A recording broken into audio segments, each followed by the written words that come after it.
We back in this thing. Yup, let's get it. Ayo, Yuta, you know I've been waiting all week to run your pockets, my boy. I need all the bread you got so I can pre-order that new GTA 6. Don't come near me, please. Come on, Yuta, just imagine the GTA shawties in 4K, man.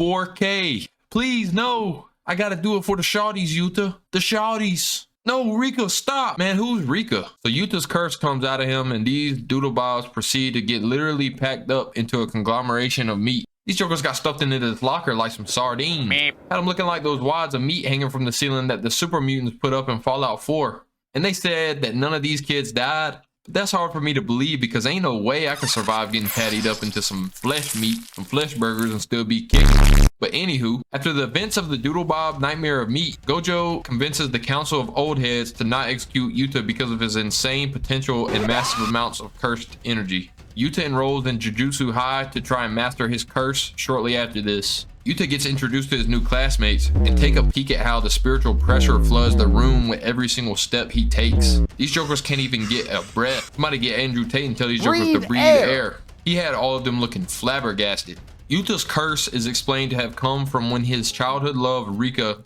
got absolutely mushed on the street by oncoming traffic. He couldn't accept her death, so he basically put a curse on her at the age of 10 that kept her around. He was like, nah, shawty, I ain't even about to let you die.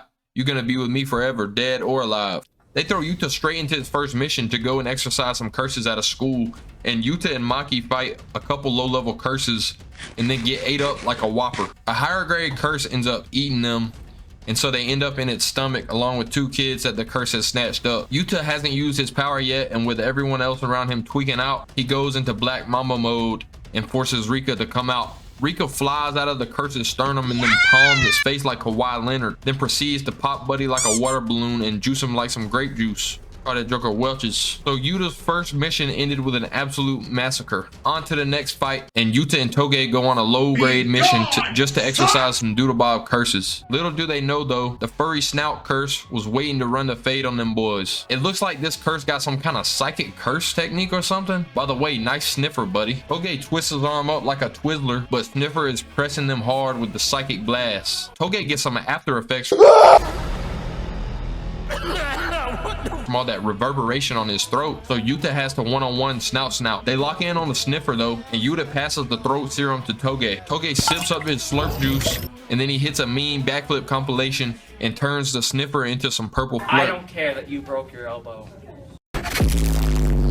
Now it's time for the real battle. Geto pulls up because he's trying to steal Yuta's girl, Rika. He wants that divine energy that Yuta's shawty got locked inside her. He schlocked off all of Yuta's friends first, and Yuta looking like he about to start crashing out. Yuta fully summons Rika and starts to take out all of the fodder curses that Geto has around the area before using a reverse curse technique to save all of his friends. Keep in mind that reversed curse techniques are insanely hard to do in the Jujutsu world, and in other words, Yuta is Hemi Smith Jr. What he does next had me shookington. This man whips out a megaphone with the same signs on it that Toge's clan has. He just copies Toge's cursed speech technique and obliterates every curse within 100 feet of him. Here come the real hands. Geto pulls out the triple nunchuck on Yuta and they start boxing. Geto was actually throwing hands with these chucks too. Boy, Yuta hit a flash step on Geto's noggin though, and hit Geto with the hardest punch he has seen since Toji pieced him up back in the day. Yuta blasted this joker, had him sliding across the road, and I knew it was up for Geto after this. He tried his hardest though, and he blended all 4,000 curses into some black sludge ball conglomeration. The flashback started playing though, and you know when those flashbacks start to play in anime, the character is about to either A, get schlocked off, or B, lock in and schlock somebody else up. Yuta dug into his ultimate Riz bag and started to Riz up Rika with everything he had. He literally put his whole soul and body into this Riz up, telling her that she can have his body and soul and that he will be with her forever. For a second, I thought this joker shot off a dang hollow purple like Gojo, and he obliterates everything, leaving a massive crater. Yuta packs Geto up like a turkey sandwich with light mayo and mustard and a side of pickle spears.